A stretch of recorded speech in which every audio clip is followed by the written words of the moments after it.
Assalamualaikum warahmatullahi wabarakatuh. We are from 3BEEZ, Group 8.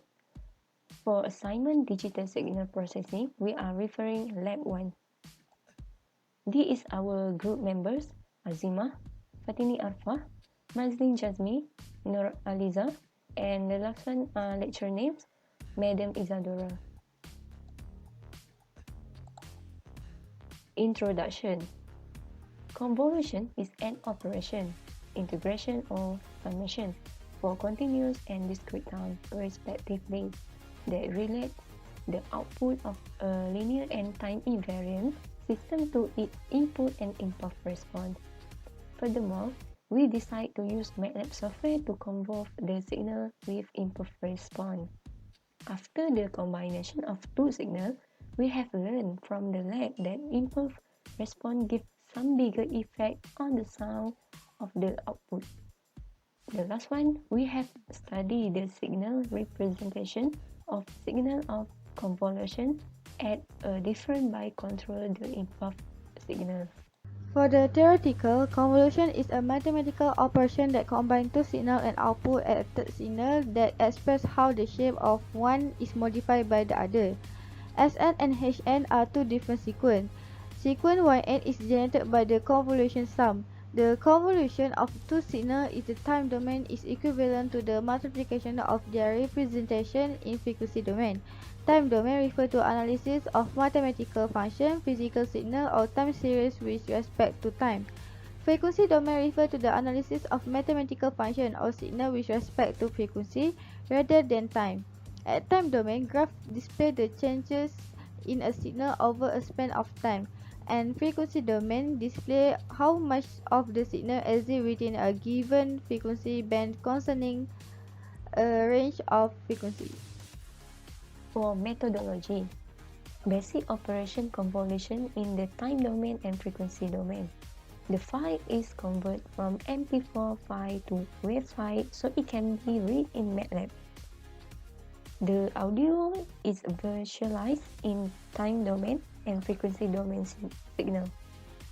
So this is example wave sound that we use: guitar, helicopter, cardigan, and police car. So this is coding for example number 1, which is convolution in time domain. For hertz frequency, we use 600 and 800 hertz for X to A and X to B, and use this formula for sinusoidal signal. Okay, next we plotting X to A and X to B, and X label time and Y label amplitude. So insert the title. Okay, next we use signal wave file, which is file name guitar.wave, and use audio write function. Also for 800 Hz, we use file name helicopter.wave, and also use the same function, audio write. And the last one, we are using convolution function, convolution between X to A and X to B, and then we plotting the signal, and then we run. As you can see here, for amplitude versus time, so this is a graph for 600 Hz and this is a graph for 800 Hz. So after we combine, then it produces convolution. So for discussion, the original coding. On the previous, the original coding is the mix of two signals, X to A and X to B, which is convolution in time domain. Next, we use different frequency, which is 600 Hz and 800 Hz, to sampling frequency for discrete time signal. The time between each sample, call it the sampling period, and the sampling frequency is then 1 over the sampling period. One of the most important functions in MATLAB is the plot function. So we use subplot, stem, X label, Y label, and title. In addition, we use audio write function and file name, which is guitar.wav and helicopter.wav file in the current folder. It reads data from file name and returns sampled data. Lastly, we are using convolution function to generate the two signals in X to A and X to B. Okay, I will explain about the lab 1 section 2 question 3 where we use the original one for coding 2 where we do the convolution between the rectangular signal and the sync signal, and then we do the convolution between the unit impulse signal and the sync signal. First, we have to complete the coding for the rectangular signal where the signal length number of sample is 20 for the rectangular signal, and then for the line 6 is the signal sample index. Okay, on the after that we have to do the subplot for the rectangular signal to plot the graph where we use the stem function to plot the graph for the discrete sample, and then the title for the first graph is rectangular signal XA, and then we label the x-axis and y-axis as n and amplitudes. Okay, for the second part is the unit impulse signal. So we have to complete the coding for the unit impulse signal where the length for the unit impulse signal is 20, and then NB is we indicate as the signal sample index, and then we have to subplot the unit impulse signal. Same goes here, we use the stem function to plot the graph between NB and XB. And then we have the second graph here as we title it as unit impulse signal SB, and then the X label as N and Y label as amplitude. For the third part is the sync signal where the length for the sync signal is 21, and then the signal sample index we indicate as NC, and then we have to do the phase angle per sampling period coding. And then on the line 28 is the half side of the signal. On line 29 is the we have to do coding for the flip X stem left right to generate the other half. And then HN here is the we have to do the combining both half and one at the center. Okay, and then we subplot the graph for the sync signal 513, and then we have to plot the graph using a stem function to plot NC and HN. And then the title for the third graph is the sync signal where the x-axis as N and y-axis as amplitude. For the fourth part is the convolution between the rectangular signal and the sync signal where we use the convol function here on the line 38, and then we convert the XA which is rectangular signal, and then HN is the sync signal, and then on line 39 is the length, and then we have to subplot the coding 514, and then same goes here, we use the stem function to plot the graph of discrete sample, and then the title for the fourth graph is convolution of rectangular and sync signal. On the last part where we do the convolution between the unit impulse signal and the sync signal, same goes here, we use the convol function here on the SB and HN, and then we have to subplot 515 where we use the stem function to plot the discrete sample, and then the last title the last graph title is convolution of unit impulse and sync signal. Okay, so we run the coding.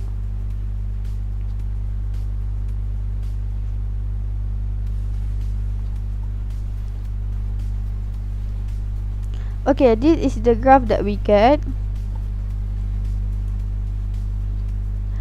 Okay, first, okay, to know the value of the ly, ny, and ny, xn, xtem, ntem, and xb, nb, and xa, na, we go to the workspace here. For the na, so we go to the workspace here, it shows that the value of the NA is 1 time 20 double. Same goes to the NB, where the value of NB is 1 time 20 double.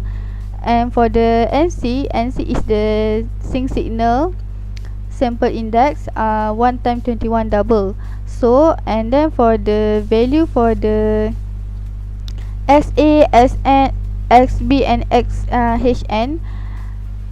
Okay, for the SA, the value we get from the workspace here and 1 time 20 double, and then for the XB is 1 time 20 double also.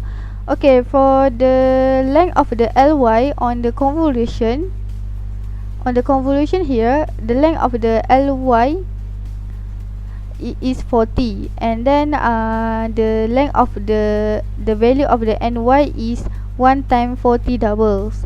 Okay, for the to know the value of the xtem and stem and ntem, here go to the workspace. Here the value of ntem is 1 2 3 4 5 6 7 8 9 10, and then the value for the xtem here is 0.414660, comma negative 0.1828, comma, and so on. Same goes to the value for the stem 1. Okay, this is the value for the stem 1. Okay, so this is the graph that we get after we run the coding. Okay, for the first graph is it show the rectangular signal SA, and the second graph is show the the unit impulse signal graph. The third one is the sync signal graph, and then the fourth one is a conversion of the rectangular and sync signal, and the fifth one is the conversion of unit impulse and sync signal. On the x axis is the value of n, and then the y axis is the value of the amplitude, and then the x axis is the value of n.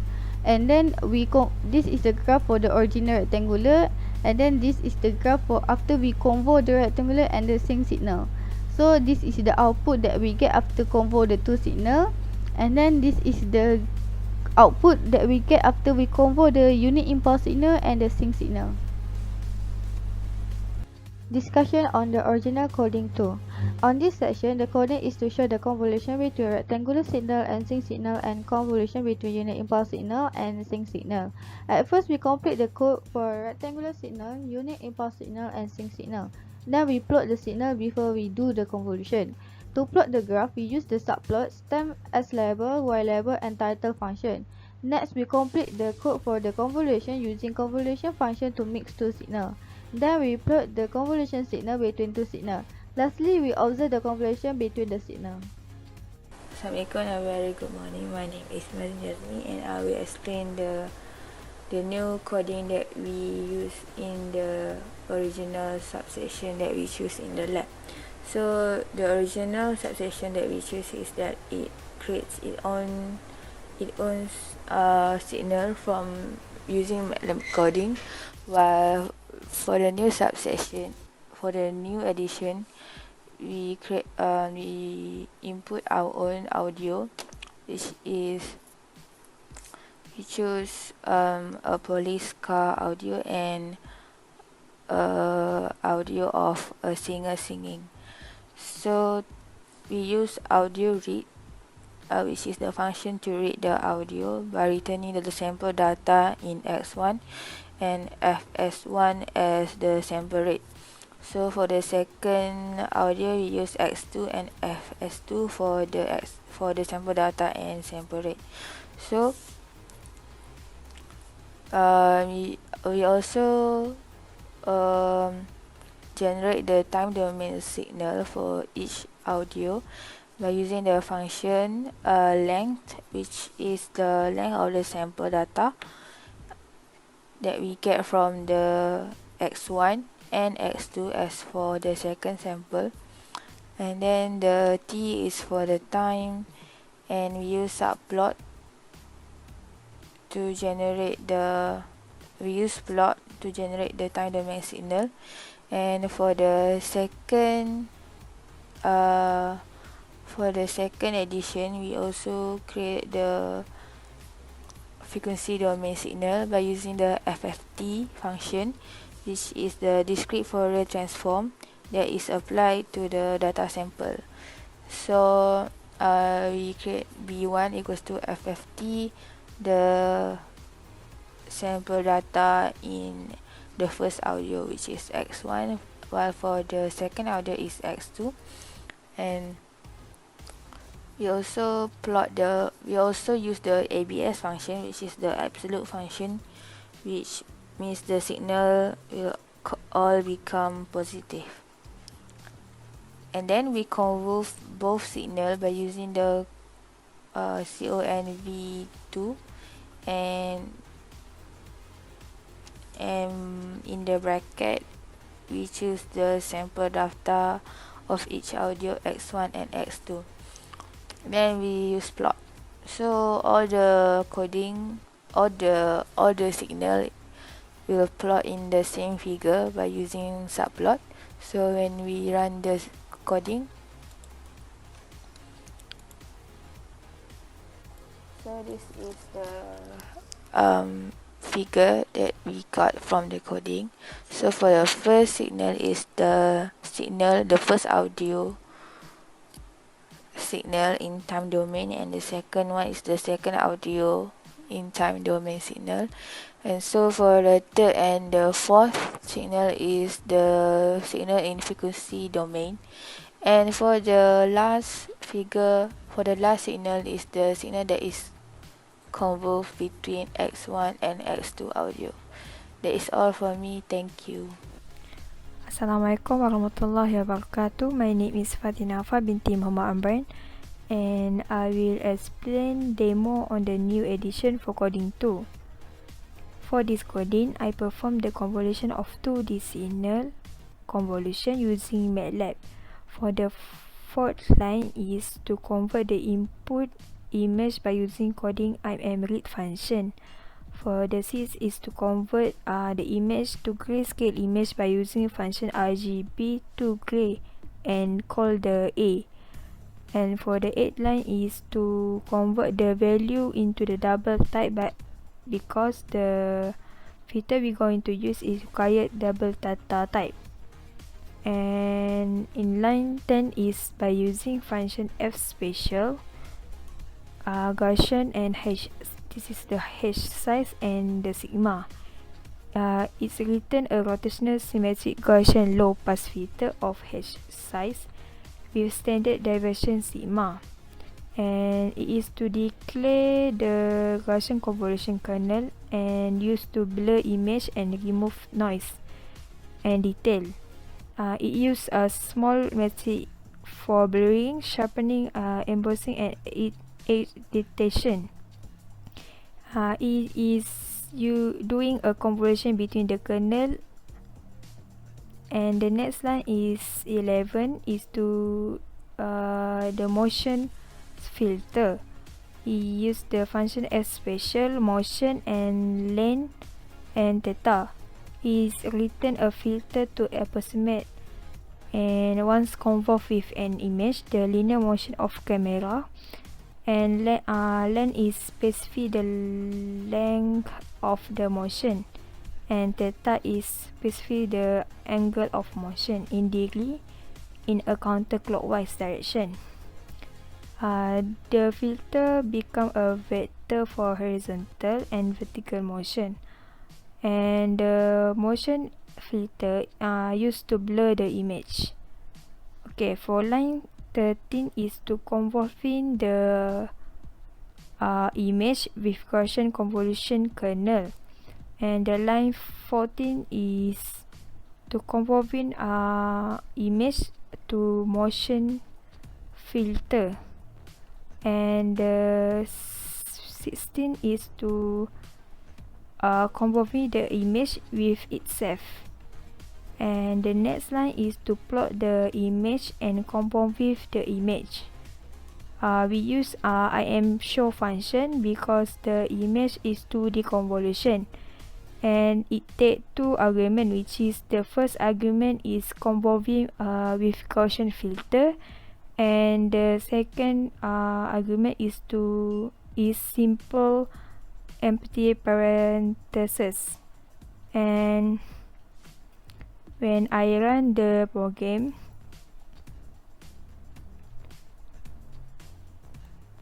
the result show for figure 1 is, for the first one is original image. This is our original image. And the second image is Gaussian filter with gray image. And we can see here the third image is motion filter. It is blurring. And the fourth image is self convolution. Which is the image is convolved with the itself image, which is the grayscale image convolved with grayscale image. Discussion for coding 2. The previous coding 2 is to generate convolution from the two signal, but in this coding 2 is to convolution of 2D signal using MATLAB. A perfect example of 2D signal is image. The pixel of an image is distributed in 2D spatial domain. We loaded a color image in MATLAB, then convert it in grayscale image. Because color image has multiple channel, that means there are multiple 2D plane, which is make the convolution operation complex.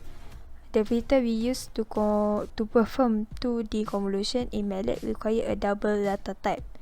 That is why the grayscale image has been further converted to double data type grayscale image. After that, a Gaussian convolution kernel has been declared, and then we declare a motion filter.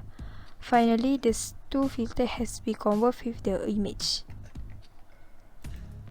Next is conclusion. To complete this entire task, we understand that convolution is not only combination of two audio, but it can also be combination of an image with a function. We know the convolution of two vectors u and v represent the area of overlap under the point as v slide across the u. Algebraically, convolution is the same operation as multiplying a polynomial whose coefficient are the element of u and v. In this assignment, we are able to achieve the result of our assignment. That's all from us. Thank you.